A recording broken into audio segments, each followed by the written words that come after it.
Shalom Bapak Ibu Saudara semuanya, bagaimana kabarnya hari ini? Ya, saya kembali mengajak kita sama-sama merenungkan kebenaran firman Tuhan. Mari kita awali perenungan dengan berdoa. Mari kita berdoa. Bapa dalam kerajaan surga, saat ini kami akan merenungkan firman Tuhan. Mohon Tuhan menuntun mengambil alih, sehingga setiap perenungan bisa kami pahami dengan baik. Di dalam nama Tuhan Yesus kami berdoa, haleluya, amin. Saya mengajak kita merenungkan kebenaran firman Tuhan tentang takut akan Tuhan. Kita akan merenungkan dari kitab Mazmur pasal 112, ayat yang pertama sampai ayat yang ke-10. Demikian firman Tuhan. Ayat yang pertama berbunyi, haleluya, berbahagialah orang yang takut akan Tuhan, yang sangat suka kepada segala perintahnya. Anak cucunya akan perkasa di bumi, angkatan orang benar akan diberkati. Harta dan kekayaan ada dalam rumahnya, kebajikannya tetap untuk selamanya. Di dalam gelap terbit terang bagi orang benar, pengasih dan penyayang orang yang adil. Mujur orang yang menaruh belas kasihan dan yang memberi pinjaman, yang melakukan urusannya dengan sewajarnya.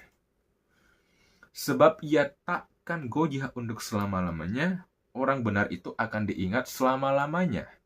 Ia tidak takut kepada kabar celaka, hatinya tetap penuh kepercayaan kepada Tuhan. Hatinya teguh, ia tidak takut sehingga ia memandang rendah para lawannya. Ia membagi-bagikan, ia memberikan kepada orang miskin, kebajikannya tetap untuk selama-lamanya, tanduknya meninggi dalam kemuliaan. Orang fasik melihatnya lalu sakit hati, ia menggertakkan giginya, lalu hancur. Keinginan orang fasik akan menuju kebinasaan. Bapak Ibu Saudara semuanya, ketika kita membaca dan ketika kita mencoba merenungkan dan mencoba memahami apa sih yang menjadi kehendak Tuhan bagi kita bersama hari ini, kalau kita memperhatikan di ayat yang pertama tadi, dikatakan berbahagialah orang yang takut akan Tuhan. Ternyata Bapak Ibu Saudara semuanya, melalui Mazmur ini, kita semua diingatkan untuk kita senantiasa menjadi pribadi yang mau hidup dalam takut akan Tuhan. Pertanyaan yang bersama bagi kita begini, mengapa kita harus mau hidup takut akan Tuhan? Ada 3 hal yang bisa kita pelajari dari Mazmur pasal 112 ini. Ini akan menjadi perenungan kita bersama, yang akan menjadi jawaban mengapa sih kita harus hidup takut akan Tuhan.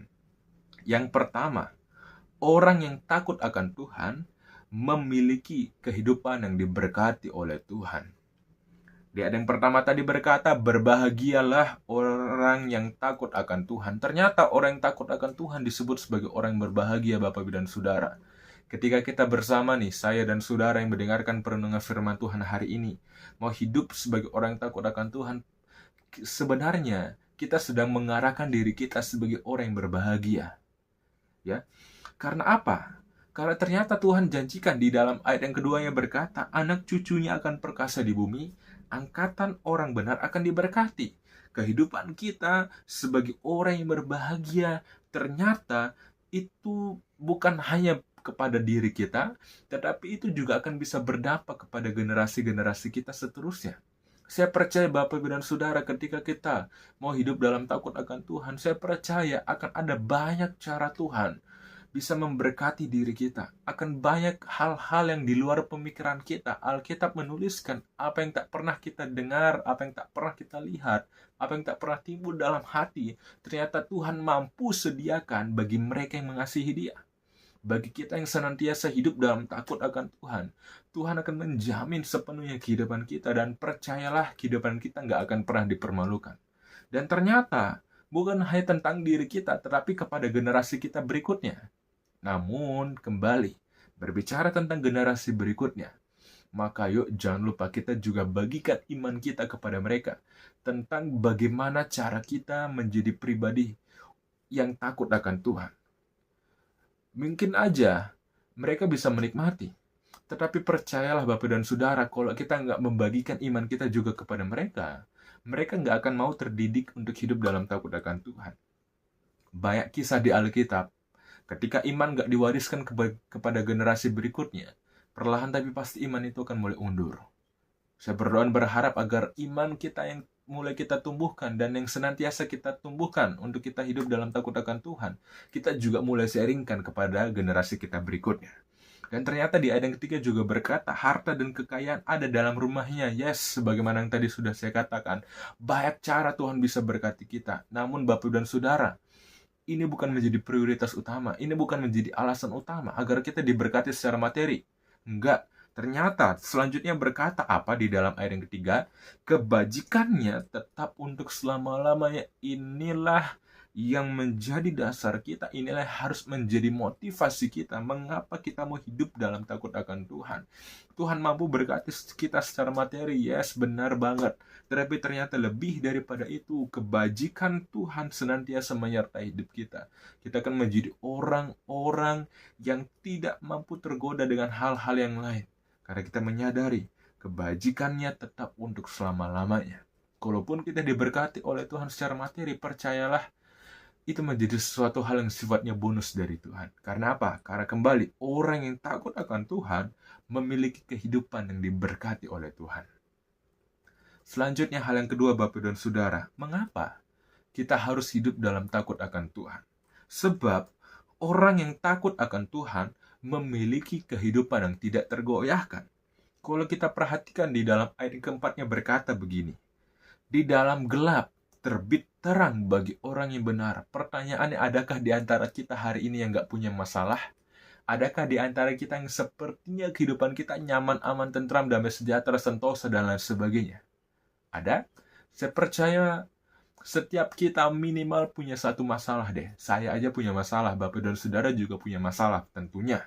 Namun Alkitab ini mencatat, ibarat kehidupan kita sepertinya ada dalam sebuah kegelapan. Namun ayat ini mencatat, kehidupan kita yang orang yang takut akan Tuhan adalah kehidupan yang ibarat suatu cahaya yang terbit terang. Itulah kehidupan orang yang takut akan Tuhan. Walaupun kegelapan sepertinya boleh ada, sepertinya melingkupi, sepertinya berada di sekitar, namun kegelapan itu tidak menerkam, tidak menutupi sepenuhnya. Ternyata karena apa? Karena orang yang takut akan Tuhan akan tetap bisa bercahaya di tengah kegelapan. Makanya di ayat yang ke-6 berkata, ia takkan goyah untuk selama-lamanya. Dan ayat yang ke-7 berkata, ia tidak takut kepada kabar celaka, hatinya tetap penuh kepercayaan kepada Tuhan. Ketika kita senantiasa mau takut akan Tuhan, kita menaruh sepenuhnya rasa percaya kita kepada Tuhan, maka kita akan berani berkata, kepada siapakah aku harus takut? Kepada siapakah aku harus menyerah? Karena aku tahu Tuhanku berserta dengan diriku.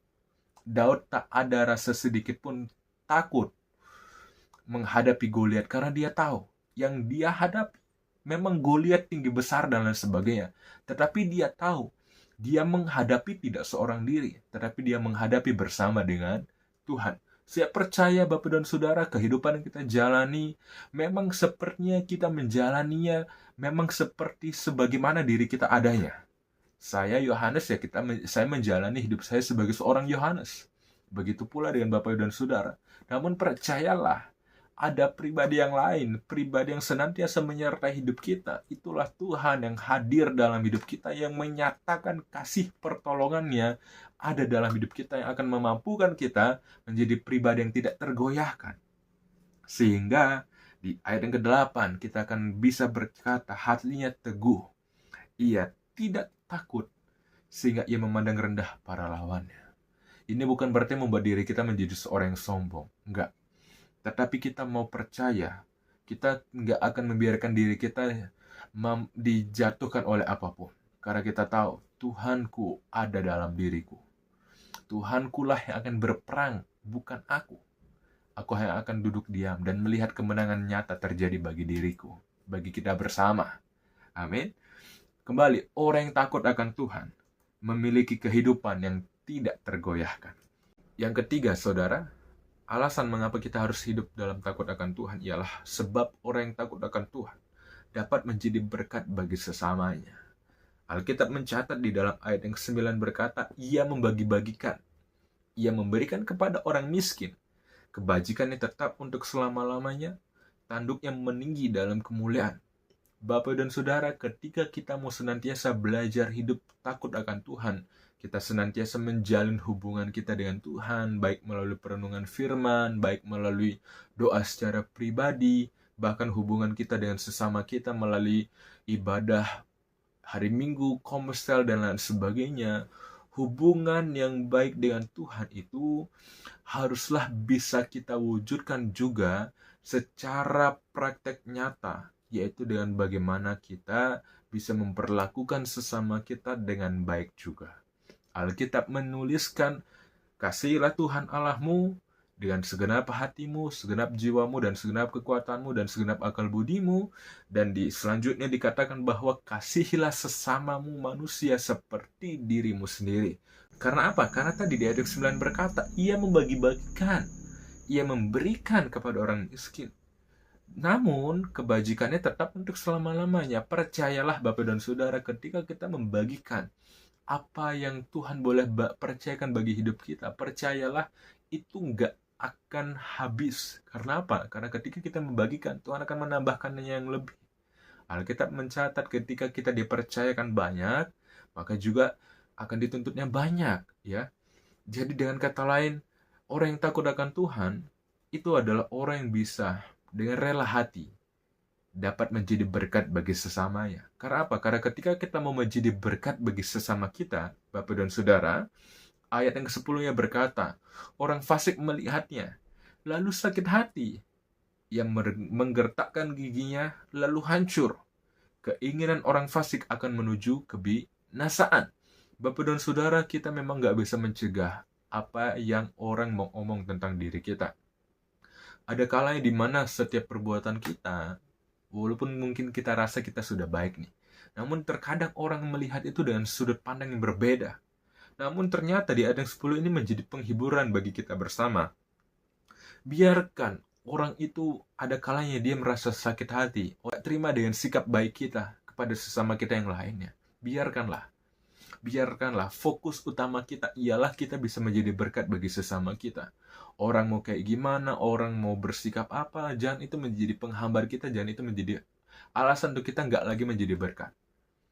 Saya percaya dan saya berdoa agar kita sentiasa menyadari orang yang takut akan Tuhan adalah orang yang dapat menjadi berkat bagi sesamanya. Kesimpulan kebenaran firman Tuhan pada hari ini mengingatkan kita tentang satu hal, yaitu hidup takut akan Tuhan. Mengapa kita harus hidup takut akan Tuhan? Yang pertama, sebab orang yang takut akan Tuhan memiliki kehidupan yang diberkati Tuhan. Yang kedua, sebab orang yang takut akan Tuhan memiliki kehidupan yang tidak tergoyahkan. Dan hal yang ketiga, sebab orang yang takut akan Tuhan dapat menjadi berkat bagi sesamanya. Melalui kebenaran firman Tuhan hari ini, kita bersama diajarkan untuk menjadi pribadi yang takut akan Tuhan. Kiranya kita memahami dan mengerti apa yang menjadi maksud Tuhan bagi kita bersama melalui kebenaran firman Tuhan hari ini. Mari kita tutup kebenaran firman Tuhan ini di dalam doa. Mari kita berdoa. Kami bersyukur Tuhan untuk kebenaran firman yang boleh kami pelajari bersama hari ini. Tanamkan agar tidak berlalu begitu saja, tetapi kami semakin mengerti, memahami apa yang menjadi kehendak isi hati Tuhan untuk kami menjadi orang yang takut akan Tuhan. Terima kasih Tuhan, terima kasih. Tolong kami dan mampukan kami untuk bisa menjadi pribadi yang takut akan Tuhan. Di dalam nama Tuhan Yesus kami berdoa dan mengucap syukur. Haleluya. Amin. Tuhan Yesus memberkati kita bersama. Tetap semangat. Shalom. Amin.